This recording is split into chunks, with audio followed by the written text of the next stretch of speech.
नमस्कार भाई लोग, कैसे हैं आप लोग। तो आज के इस वीडियो में हम बात करने वाले हैं वोडाफोन आइडिया के बारे में। देखिए, वोडाफोन आइडिया को लेकर कुछ ऐसी खबरें निकल कर आ रही हैं जो कि आपको जानना बहुत ही ज़्यादा ज़रूरी है। यदि आप इसमें इन्वेस्टेड है या इन्वेस्ट करना चाह रहे हैं तो उससे पहले ये खबर आपको बिल्कुल मिस नहीं करनी चाहिए। सारा कुछ समझेंगे। इसे वीडियो में रिक्वेस्ट रहेगी, वीडियो अच्छी लगे, काम की लगे तो लाइक करें, चैनल को सब्सक्राइब करें, बेल आइकन को प्रेस करके ऑल के नोटिफिकेशन पर सेलेक्ट कर ले और कोई भी इन्वेस्टमेंट या ट्रेड से पहले अपने फाइनेंशियल एडवाइजर खुद के एनालिसिस कर ले, क्योंकि वीडियो जो है एजुकेशन पर्पज के लिए बनाई जा रही है। तो चलिए आगे बढ़ते हैं। तो यहाँ पर आप देख सकते हैं, सबसे पहले जो टारगेट निकल कर आ रहे हैं वोडाफोन आइडिया के लिए वो आपके सामने है। 8 रुपये का टारगेट नोमुरा ने दिया है और सेल की रेटिंग्स दी है। पोस्ट Q3 के नतीजे निकल कर आए हैं वोडाफोन आइडिया के, वो बहुत अच्छे नहीं हैं। अच्छे क्या, ख़राब ही आप इसे कहेंगे, क्योंकि अर्निंग्स में डाउनफॉल हुआ है, प्रॉफिट में डाउनफॉल हुआ है। 9,700 करोड़ की अर्निंग्स है, जो कि 10% के आसपास की गिरावट है पिछले ईयर से। और प्रॉफिट तो हुई नहीं है, लॉस हुए हैं। लॉस भी बढ़ता हुआ नज़र आ रहा है। 7,200 करोड़ के आसपास का लॉस है, वह भी पिछले ईयर से इंक्रीज़ होता हुआ नज़र आ रहा है। यहाँ पर देखिए, बहुत सारे कंसर्न्स हैं जो कि वोडाफोन आइडिया के लिए निकल कर आ रहे हैं। नोमुरा ने पहले भी प्रेडिक्ट किया था और ब्लूमबर्ग ने भी बताया था कि जो अर्निंग्स हैं, जो रेवेन्यूज़ हैं, इसी तरह निकल कर आएंगे और उसी के अकॉर्डिंग यहाँ पर आए भी हैं। सबसे बड़ी समस्या अभी जो है फ़ंड रेज़ की, और फंड रेज़ करने में फ़िलहाल कोई लेटेस्ट अपडेट नहीं आया है। कंपनी का टारगेट है कि मार्च के एंड तक फंड रेज़ कर लेगी, लेकिन अभी सीओटी नहीं है उसके ऊपर। जिस तरह से डेब्ट को इक्विटी में कन्वर्ट किया गया है वह भी एक अच्छी खबर नहीं है। 56% के आसपास जो शेयर्स है वह डाइल्यूट हो गए हैं, डाइल्यूट हो जाएंगे जब भी यह कन्वर्सन किया जाएगा। तो यह भी फंड रेज़ के लिए बहुत अच्छी खबर निकल कर नहीं आ रही है। जिस तरह से डेब्ट को इक्विटी में कन्वर्ट किया गया है, जो 16,000 करोड़ रुपए थे सरकार को जो देना पड़ता है इंटरेस्ट के बदले, उसे ज़रूर यहाँ पर बचा लिया है वोडाफोन आइडिया ने। लेकिन उसके बावजूद वोडाफोन आइडिया को 11,300 करोड़ का पेमेंट करना है आने वाले 1 साल के अंदर। तो उसके लिए फ़ंड रेज़ करना बहुत ही ज़रूरी है। बिना फंड रेज़ किए कंपनी का चलना मुश्किल नज़र आ रहा है।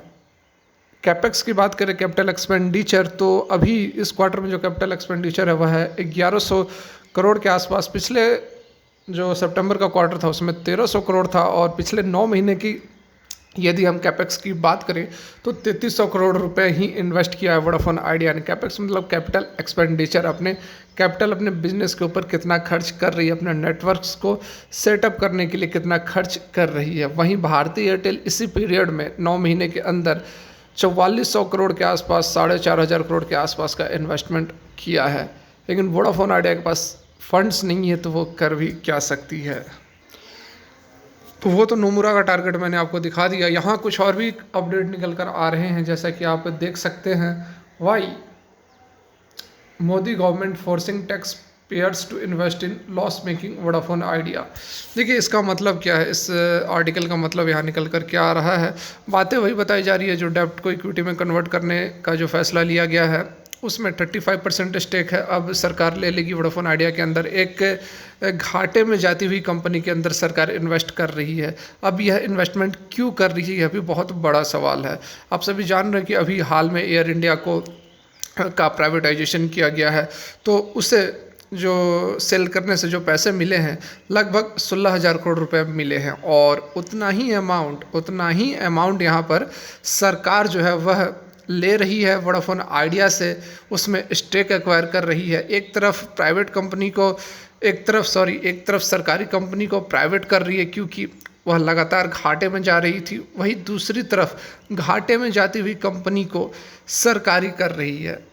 तो इसके बीच का जो लॉजिक है वह समझना बहुत ज़्यादा ज़रूरी है। देखिए, यहाँ पर सरकार का खुद का जो पैसा है वोडाफोन आइडिया के अंदर बहुत बड़ा अमाउंट फंसा हुआ है। 1 लाख करोड़, कितने 1.9 लाख करोड़, जिसमें से कि एजीआर ड्यूज़ वगैरह 40-50 हज़ार करोड़ है। बहुत मोटा रकम जो है वह वोडाफोन आइडिया के अंदर इंगेज है सरकार का। तो यदि सरकार छोड़ देती, हाथ खड़े कर देती, तो सरकार का भी बहुत मोटा लॉस, यहाँ पर बड़ा नुकसान उठाना पड़ता। तो ये एक कारण यह भी है कि सरकार को ये फैसला लेना पड़ा, और दूसरा यह भी कारण हो सकता है कि यहाँ पर टेलीकॉम सेक्टर के अंदर मोनोपोली या फिर डिओपोली की स्थिति सरकार क्रिएट होने देना नहीं चाह रही है। लेकिन उन सब के बावजूद समस्या बहुत विकट है, बहुत विकराल फिलहाल नज़र आ रही है, क्योंकि रेवेन्यू जनरेट करने के लिए आपको एवरेज रेवेन्यू पर यूज़र को इंक्रीज़ करना पड़ेगा, ARPU को इंक्रीज़ करने के लिए आपको टैरिफ्स को इंक्रीज़ करना पड़ेगा, और टैरिफ्स को इंक्रीज़ करने के लिए आपको उस तरह की क्वालिटी देनी पड़ेगी, उस तरह के आपको नेटवर्क प्रोवाइड कराने पड़ेंगे। जब तक आप नेटवर्क सही नहीं दोगे, क्वालिटी सही नहीं दोगे, तब तक अगर आप उस पर टैरिफ बढ़ा देते हो तो फिर लोग आपको यूज़ क्यों करेंगे, आपके नेटवर्क, आपके सर्विस को यूज़ क्यों करेंगे।